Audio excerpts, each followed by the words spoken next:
আমরা নিজেদের জন্য ডেইলি রুটিন বানাই, কিন্তু রাসূল সাল্লাল্লাহু আলাইহি সাল্লাম এই ডেইলি রুটিনটা আসলে কেমন ছিল এটা কি আমরা জানি? বলে রাখা ভালো, এটা হলো রাসূল সাল্লাল্লাহু আলাইহি সাল্লামের একটা সাধারণ ডেইলি রুটিন বলতে পারেন। অর্থাৎ এর ব্যতিক্রম যে কখন হতো না তা না, বরং যুদ্ধের সময়ে অথবা বিভিন্ন পরিস্থিতিতে এটার ব্যতিক্রম হতো। তবে সাধারণভাবে তিনি সারাদিনের কখন কি করতেন এটা আমরা আজকের ভিডিওতে জানব।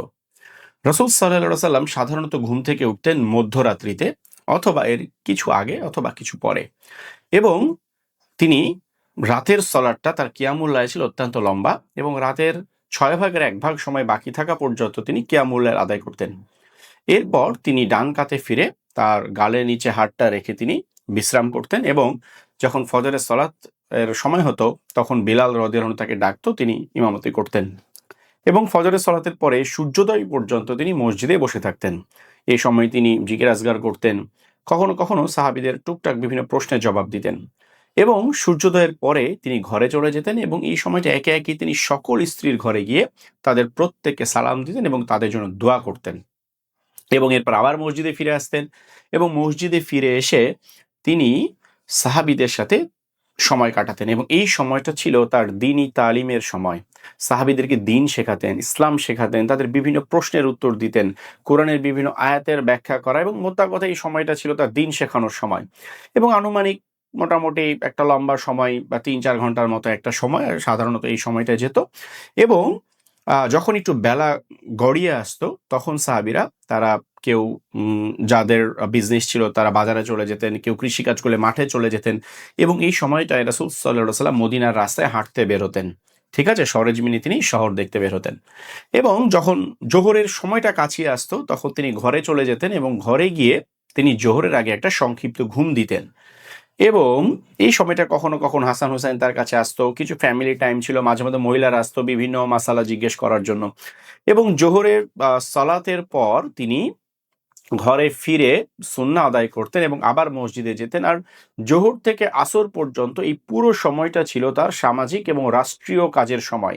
হ্যাঁ, বিভিন্ন গোত্রের প্রতিনিধি দল দেখা করতে আসতো, যুদ্ধের পূর্বে গুরুত্বপূর্ণ সিদ্ধান্তগুলো এই সময় হতো। অর্থাৎ মোদ্দা কথা রাষ্ট্রীয় কাজের সময় ছিল জোহর থেকে আসরটা।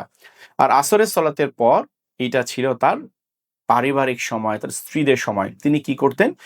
ফজরের পর যেরকম তিনি সমস্ত স্ত্রীর ঘরে গিয়ে সালাম দিতেন, আসরের পরও তিনি একে একে সকল স্ত্রীর ঘরে গিয়ে সালাম দিতেন, এবং যে স্ত্রীর কাছে তার সেদিন থাকার কথা তার ঘরে অন্য সমস্ত স্ত্রীরা আসতো, তাদেরকে নিয়ে তিনি একান্ত পারিবারিক আবহে সময় কাটাতেন। হাসান হুসাইন থাকতো, তার মেয়েরা আসতো, অর্থাৎ পুরোপুরি একটা ফ্যামিলি টাইম ছিল আসরের পর থেকে।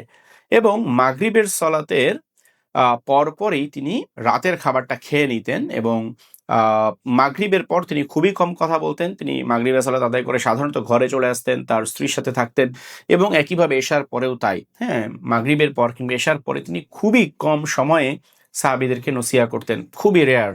হ্যাঁ, এবং তিনি এশার পর সাধারণত দ্রুত ঘুমিয়ে পড়তেন এবং আবার মধ্যরাত্রিতে উঠতেন। তাহলে আমরা যেটা দেখলাম যে রাসূল সাল্লাল্লাহু আলাইহি সাল্লামের দ্বীনি তালিমের বা দ্বীনি মজলিসের সময়টা ছিল সূর্যোদয়ের পর থেকে নিয়ে মোটামুটি ৩-৪ ঘন্টার মতো বা এরকম। তার সামাজিক এবং রাষ্ট্রীয় কাজের সময়টা ছিল জোহর থেকে আসর, এবং তার ফ্যামিলি টাইম ছিল আসর টু মাগরিব। আর মাগরিবের পর থেকে নিয়ে তিনি সাধারণত তার ঘরেই থাকতেন, এবং তিনি একাকী থাকতে পছন্দ করতেন, তার স্ত্রীর সাথে থাকতেন। তাহলে দেখুন এত ব্যস্ত একজন মানুষ কত চমৎকারভাবে তার পুরো জীবনটা আসলে সাজানো ছিল। আমাদের দৈনন্দিন রুটিনের কি অবস্থা, কিংবা আমাদের জীবনটা কি এরকম সাজানো? আমরা কি রাসূল সাল্লাল্লাহু আলাইহি সাল্লামের চাইতে বেশি ব্যস্ত? আসুন নিজেকে প্রশ্ন করি এবং আমাদের জীবনটাকে আমরা সুন্নাহর আলোকে সাজাতে চেষ্টা করি।